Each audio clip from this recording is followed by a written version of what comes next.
Group 3 విషయానికి వచ్చేసరికి group 3, group 2 almost రెండు సేమ్ సిలబస్ ఉంటుంది. కాకపోతే పేపర్లు వచ్చేసరికి అక్కడ 4 పేపర్స్ ఉంటాయి, ఇక్కడ 3 పేపర్స్ ఉంటాయి. సో సిలబస్ ని ఒక్కసారిగా మనం డివైడ్ చేసుకుంటే, పేపర్ల వారిగా డివైడ్ చేసుకుంటే, మనం జాబ్ రావడానికి ఎక్కువ స్కోర్ పొందడానికి ఈజీ పేపర్ అంటే ఏమంటారు మీరు? తెలంగాణ మూమెంట్ పేపర్ 4 అంటా నేను.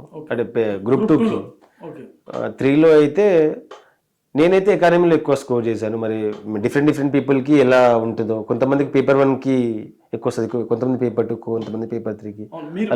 మీకు అనిపించింది చెప్పండి అందువల్ల. ఎందుకంటే ఇప్పుడు చాలా మంది ఒక్కొక్కరికి పాలిటీ అంటే ఇష్టం ఉండొచ్చు, ఒకరికి ఎకానమీ అంటే ఇష్టం ఉండొచ్చు.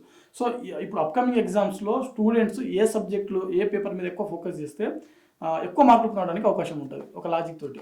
ఓకే, నా ఫ్రెండ్ సర్కిల్లో జాబ్ పొందిన వాళ్ళందరికీ పేపర్ 1లోనే తగ్గిపోయాయి.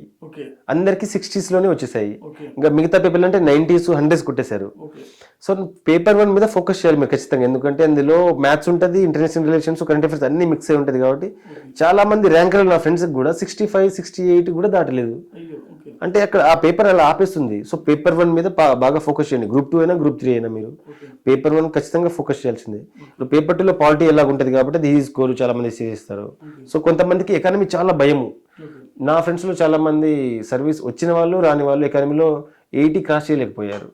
సో నేను 96 చేశాను. అందులో నాకు అదే బాగా కలిసి వచ్చింది పేపర్.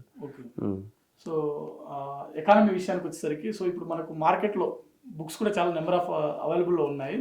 సో ఆన్లైన్ ద్వారా, యూట్యూబ్ ద్వారా చదువుకోవచ్చు, మనం కవర్ చేయొచ్చా ఎకానమీ సబ్జెక్ట్ని? ఖచ్చితంగా చేయొచ్చు. చాలా ప్లాట్ఫామ్స్ ఉన్నాయి. ఇప్పుడు చౌటి సార్ అని ఉంటారు, అతను యూట్యూబ్లో చెప్తారు, లేకపోతే వేరే ప్లాట్ఫామ్ మీద ఉంటాయి. ఇప్పుడు ఎవరైనా సోషో ఎకనామిక్ అవుట్లుక్ అనేది తెలంగాణ గవర్నమెంట్ రిలీజ్ చేస్తుంది కదా. సో దాన్ని ఎవరైనా ఎక్స్ప్లెయిన్ చేస్తారు యూట్యూబ్లో, అది చేసుకున్న పేపర్ 1 కవర్ అయిపోతుంది మీకు. నేనైతే విన్నర్స్ బుక్ చదివాను పార్ట్ 2, పార్ట్ 3కి. పార్ట్ 1 మాత్రం సోషో ఎకనామిక్ అవుట్లుక్ నుంచే చదివేశాను. గవర్నమెంట్ సోర్సెస్ చాలా ఉంటాయి, యూటిలైజ్ చేసుకోవాలి దాన్ని అంతే. సో టెస్ట్ సిరీస్ విషయానికి వస్తుంది, మీరు ఇందాకన్నారు మీ ఫ్రెండ్స్ రాసినటువంటి టెస్ట్ సిరీస్లు ఏవైతే ఉన్నాయో వాటిని మీరు రివిజన్ చేశామని చెప్పారు.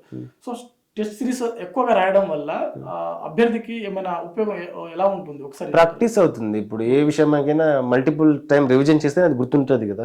సో ఇది కూడా టెస్ట్ సిరీస్, ఎన్ని టెస్ట్ సిరీస్ రాస్తే అంత నాలెడ్జ్, ఎలిమినేషన్ టెక్నిక్స్ మీకు తెలుస్తూ ఉంటుంది. నెక్స్ట్ క్వశ్చన్ ఎలా వస్తుంది, ఎలా ఫ్రేమ్ చేస్తున్నారో కూడా మీరు గెస్ట్ చేయగలరు. సో ఎక్కువ మార్క్ టెస్ట్ రాయడం వల్ల మీకు ఎక్కువ జ్ఞానము, పైగా ఎక్కువ స్కోర్ చేయడానికి ఆస్కారం ఉంటుంది మీకు.